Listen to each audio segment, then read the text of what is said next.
الحمد لله رب العالمين والصلاة والسلام على أشرف الأنبياء والمرسلين سيدنا مولانا محمد صلى الله عليه وسلم وعلى آله وصحبه أجمعين أما بعد قال رب اشرح لي صدري ويسر لي أمري واحلل عقدة من لساني يفقه قولي إن أشرف الحديث كتاب الله وخير الهدي هدي سيدنا محمد صلى الله عليه وسلم وشر الأمور محدثاتها وكل بدعة ضلالة وكل ضلالة في النار قال المؤلف رحمه الله تعالى ونفعنا به وبعلومه وأسراره في الدارين آمين. القاعدة الرابعة والثلاثون قاعدة yang ke-34 Al-maisuru la yasqutu bil ma'suri. Al-maisuru semula sesuatu yang mudah, la yasqutu bil ma'suri tidak gugur ia yang mudah, bil ma'suri dengan sebab sesuatu yang sulit. Al-amthilatu ini sebenarnya hampir sama maknanya dengan ad-daruratu tuqaddaru biqadriha. Iya itu ya. Atau kamakol atau kayak gitulah kaidahnya. Apa mbak kaidahnya? Daruratu qadar turunnya. Nah, ma'ubiha lid-darurati yuqaddaru biqadriha. Maknanya hampir sama. Al-amthilah minha idza kana maqtu'a ba'dil atrafi yajibu alaihi ghuslul baqi. Apabila ada seseorang maqtu'a ba'dil atrafi ialah terpotong sebagian anggota badannya, yajibu alaihi niscaya wajib atasnya orang ghuslul baqi oleh membasuh sisa. Ghuslul baqiyah ya, ghusl bagi membasuh sisa. Nah, dia punya tangan lalu terpotong di sini misalnya, putus tangannya. Maka apakah dia tetap wajib membasuh tangan? Tetap. Membasuh tangan yang mana? Membasuh tangan yang tersisa. Oh, sulit membasuhnya. Kenapa? Karena tangannya udah potong, nggak mungkin dibasuh. Karena tangannya udah terpotong, tangan telapak tangan ini sehingga sulit dibasuh. Tapi kesulitan itu tidak menyebabkan anggota yang mudah dibasuh menjadi tidak dibasuh. Artinya apa? Kan sisanya masih bisa dibasuh. Bisa, ya maka basuh. Jangan sampai karena sesuatu yang terpotong sehingga nggak bisa dibasuh menyebabkan sesuatu yang sebenarnya bisa dibasuh menjadi tidak dibasuh. Minha al-qadiru ala ba'dis satiri, orang yang mampu atas sebagian satir.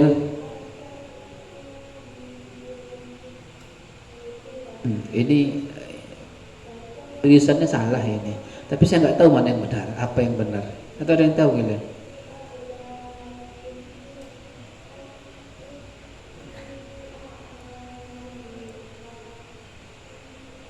Pemahamannya ya insya Allah nggak terlalu sulit ya. Atau mungkin begini, cocokologi aja ya. Al-qadiru ala ba'dis satiri sataro bihil qadral mumkina, mungkin itu ya. Atau sataro itu muta'addi lazim, muta'addi ya, menutup artinya. Atau sutiro bihil qadral mungkin, sataro aja lah, menutup ia orang dengannya satir, dengannya ba'dus satir akan kadar yang mungkin gitu. Pemahamannya gini, laki-laki wajib menutup antara pusat dan lutut. Nah, ada misalnya dia berada di hutan, tidak ada pakaian segala macam, ada kain ini nggak bisa menutupi semua auratnya, misalnya hanya bisa menutup setengahnya aja. Apakah karena dia tidak bisa menutup aurat secara sempurna berarti dia dibolehkan untuk tidak menutup aurat? Tidak. Oh, sulit menutup aurat semuanya, lalu gimana? Ada yang mudah, itu untuk sebagian, maka dia wajib menutup sebagian. Yang paling utama itu yang ditutup tauatan kalau di kitab apa tuh? Dua sesuatu yang jelek tuh ya makanya ditutup. Kalau bagus tuh boleh dibuka. Ditutup depan belakang. Lapisan kan? Itu. Jadi kalau hanya mampu tutup sedikit maka yang diutamakan menutup itu kemaluan kubul dan dubur. Berlebih lagi baru tambah yang lain. Intinya apa?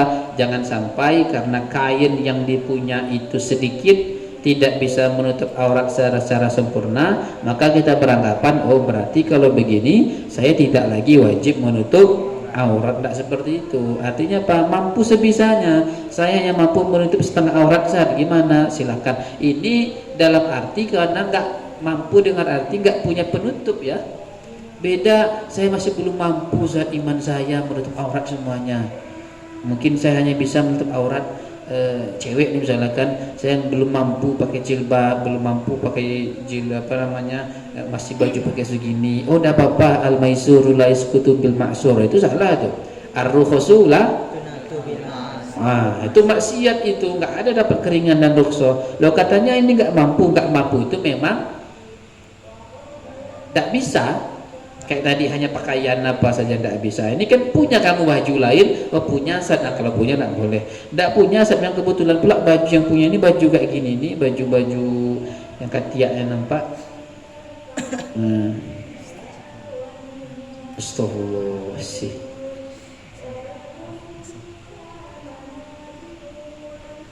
Katanya kalau nengok yang begituan tuh bisa mengurai kekuatan hafalan. Kalau saya kok biasa aja ya Sat ya. Ya karena hafalan kamu otaknya tidak punya kekuatan hafalan. Yang dasarnya hitam kalau dicoret hitam lagi nampak nak. Enggak kan? Ya itulah. Minha law ajaza 'an ruku'i wasujudi, jikalau tidak mampu seseorang dari rukuk dan sujud dunal qiyami tanpa berdiri, lazimahu niscaya wajib ia orang akannya berdiri. Dalam sholat ini ya, tidak mampu sujud. Kalau sujud itu misalnya sakit kakinya atau sakit punggungnya, tidak bisa dia sujud, tidak bisa rukuk, gimana? Berarti saya tidak sholat. Ya tetap sholat. Bagaimana? Ada yang mampu apa? Saya hanya mampu berdiri. Ya udah sholat hanya dalam keadaan berdiri. Ya mungkin rukuk dan sujud hanya dengan isyarah saja, isyarah kepala kah, isyarah apa gitu. Intinya baik sama intinya jangan sampai karena tidak mampu mengerjakan sempurna ditinggalkan semuanya. Mala yudraku kullu kan hampir mirip sebenarnya itu makna kaidah ini. Minha man wajada ba'da sha'i, barang siapa yang mendapat ia orang akan sebagian sha' fil fitri pada zakat fitrah, lazimahu ikhrajuhu, niscaya wajib akannya orang oleh mengeluarkannya ba'da sha'. Berapa sha' kalau zakat fitrah? 2,5 sok. Siapa yang ngajari itu? 1 sok. Kok 2,5 sok. Nah, kalau dikonversi berapa kilo? 2,4. Sebenarnya enggak berapa? 2,4. Apa seketik dulu sepilih gue. 2,5 bahkan ada yang mengatakan enggak 2,75. 3. Bagusnya 3. Kalau kalian zakat fitrah ini besok 3. Bilang sama orang tua 3 kilo aja cari aman. Mayoritas mengatakan 2,7. Ya 25 ada sih, 2,4 ada. Ini dia yang bilang 2,5 ada yang bilang. Orang biasa 2,5 kalau di Indonesia, tapi aman 3 kilo 1 sok. Saya nggak ada saat beras 1 sok telah dihitung ternyata makanan pokok yang berlebih itu hanya mungkin kalau di Indonesia hanya 2 kilo. Berarti saya nggak wajib zakat ya, tetap wajib. Lalu berapa dikeluarkan? Cukup hanya 2 kilo. Kenapa? Karena hanya mampu 2 kilo. Oh rupanya tidak 2 kilo, berapa? 1/4 kilo. Wajib dikeluarkan? Wajib. Jadi tidak ada alasan tidak berzakat kalau memang ada berlebih pada malam hari raya. Minha al-qadiru ala ba'dil fatihati, orang yang mampu atas sebagian Fatihah, ya'ti bihi nisaya mendatangkan ia orang bihi dengannya ba'dul Fatihah. Hafal Fatihah enggak hafal saat berarti saya enggak wajib sholat, tetap wajib. Hafalnya berapa? Oh, hafalnya hanya 4 ayat, baca 4 ayat itu. Hanya 4 ayat dibaca.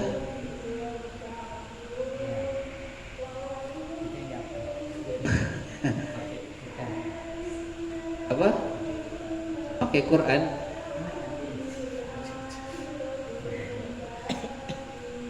Iya, kalau pakai Quran berarti masih mampu tuh. Mana orang biasanya lebih bisa zaman sekarang lebih bisa baca Fatihah atau lebih bisa menghafal Fatihah atau baca Quran? Menghafal ya. Berapa hafalannya? 5 juz. Coba baca Quran. Nah, enggak bisa. Banyak ya yang ditolak santri baru. Sekian juz saya hafal, sekian juz hafal. Coba baca Quran. Oh, lah. Parah. Orang tuanya heran. Serius masa iya Zat? Iya anak saya udah hafal. Iya hafal Bu, tapi nggak baca, nggak bisa baca. Masa iya Zat? Iya. Nah, ya tren sekarang lah. Hafal Quran. Bagus hafal Quran? Ya bagus ya. Teman-teman kalian tidak hafal kalian bilang tidak bagus. Jangan. Bagus.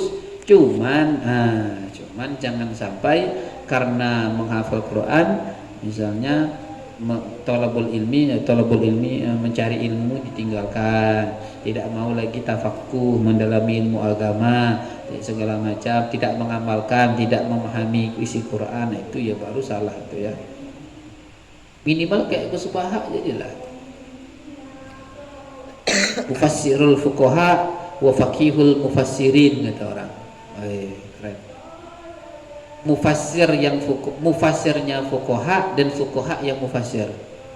Beliau itu Quran, cuman beliau itu terkenalnya, beliau itu alim ya, tapi cuman lebih masyhurnya beliau bisa mengeluarkan hukum-hukum fikih yang di Quran itu. Kata beliau apa kata beliau? Kenapa kok beliau bisa seperti itu? Kata beliau, barokahnya Fathul Mu'in. Kan pertama kali kan barokahnya tafsir apa karena beliau hafal Quran, beliau sebelum mondok udah hafal Quran. Nah, itu seharusnya ya kalian besok kan kalian salah nih kan, salah rute nih kan. salah tahapan aturannya Quran baru mondok, enggak langsung mondok dulu kan. Nah, jadi besok kalau punya anak SD itulah kesempatan hafal Quran. Tamat SD hafal Quran baru mau mondok. Pasti tidak kayak kalian. Ya artinya lebih daripada kalian. Kesebabkan gitu kan. Kata beliau itu, saya ada orang nanya itu, kalau salah saya nanya apa beliau ceramah itu. Saya bisa kayak gini, saya bisa memahami hukum-hukum yang ada dalam Quran, itu barokahnya Fathul Mu'in. Kata beliau itu, makanya bahasa Jawa. Dan pokoknya seriusi memahami Fathul Mu'in itu. Barokahnya besar katanya. Minimal kata beliau, minimal hafal lah 3/4-nya. 3/4 Fathul Mu'in itu hafal. Setengah jadilah, kalau setengah aja.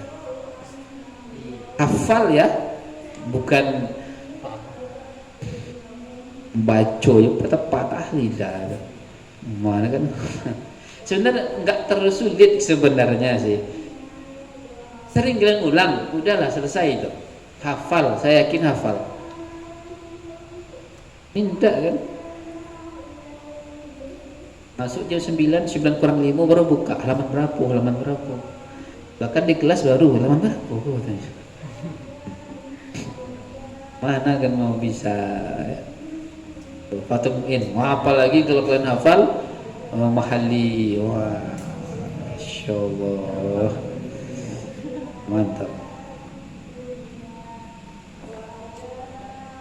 Ya Ustaz, itu cita-cita kami, Ustaz, harapan kami. Ya semoga tidak hanya sekedar harapan ya. Semoga bisa menjadi kenyataan. Amin. Amin copek tapi disuruh ngapal nak nih. Man malaka nisaban, barang siapa yang memiliki ya orang akan satu nisab, ba'dahu indahu, sebagiannya nisab di sisinya orang, wa ba'dahu ghaibun, dan sebagiannya nisab ghaibun ialah ghaib, falasahu annahu, maka menurut pendapat asah bahwa sungguhnya orang yukhriju ialah mengeluarkan ia orang amma fi yadihi dari sesuatu yang ada di tangannya orang fil hali seketika itu. Jadi menurut pendapat asah yang dikeluarkan adalah yang ada yang hadir ketika itu, bukan yang ghaib.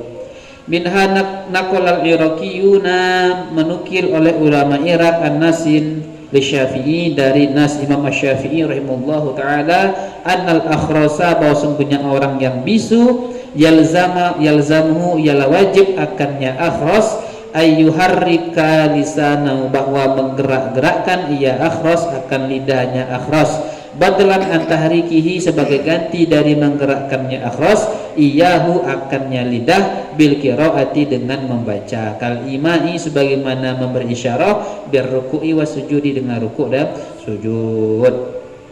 Misalnya orang bisu ya salat kan, kalau orang normal kan wajib membaca Fatihah misalnya kan, orang bisu bisa baca tapi kalau meskipun tidak bisa dibaca, bisa enggak lidah digerakkan?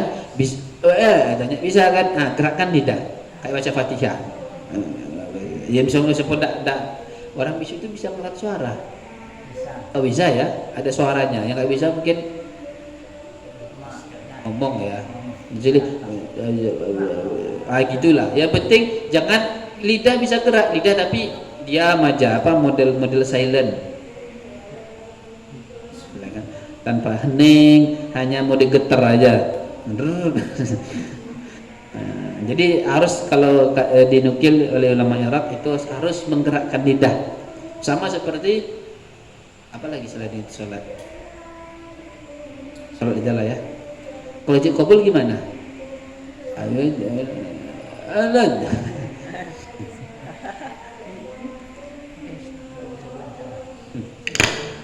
Bersyukur ya kita ya. Kadang kita nggak sadar ini nikmat yang besar. Kenapa? Karena kita masih punya. Besok lah kalau kalian tidak punya itu baru terasa. Hilang lidah kalian, tidak bisa ngomong, baru terasa bagaimana nikmatnya punya lidah. Hilang besok mata kalian, baru terasa gimana nikmatnya.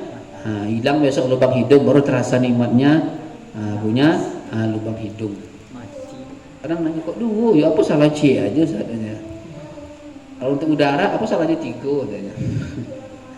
Protes saja. Minha man bijasadihi jurhun, bermula orang bijasadihi yang ialah di jasadnya orang, di tubuhnya orang, jurhun ada luka, yamna'u isti'abal ma'i yang mencegah ia luka akan radanya air. Wal madhabu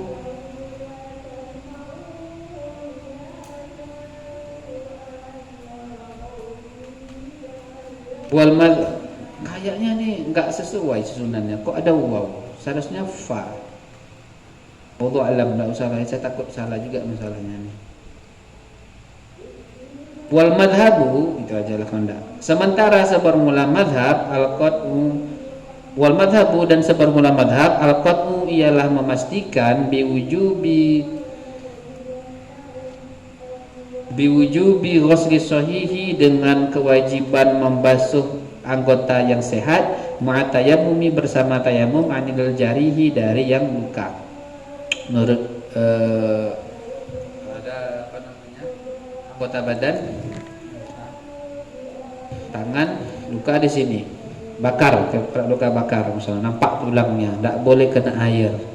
Apakah berarti karena tidak boleh kena air berarti dia nggak wajib wudu? Tetap wajib wudu. Lalu gimana dengan ini? Pas anggota itu jangan dibasuh. Lalu gimana? Karena nggak bisa dibasuh maka diganti dengan tayamum. Basuh wajah, basuh tangan. Jangan sampai kena yang bolong-bolong nih, kena tangan dibasuh. Selesai itu dikeringkan dulu. Jangan tayamum langsung. Tidak lengket debu-debunya nanti. Dikeringkan dulu, baru bertayamum. Tayamum ini apa gunanya? Untuk mengganti anggota wudhu yang tidak bisa kena air. Selesai tayamum, sholat apa? Lanjutkan usap rambut, telinga, baru kaki. Kalau yang kena itu 2, tangan 1, kaki 1, gimana? Yang pertama gimana? Tungkah. Saya itu tangan. Saya itu tangan. Nggak kena yang luka itu. Langsung tayamum. Alah, gimana lagi ini? Langsung tayamum.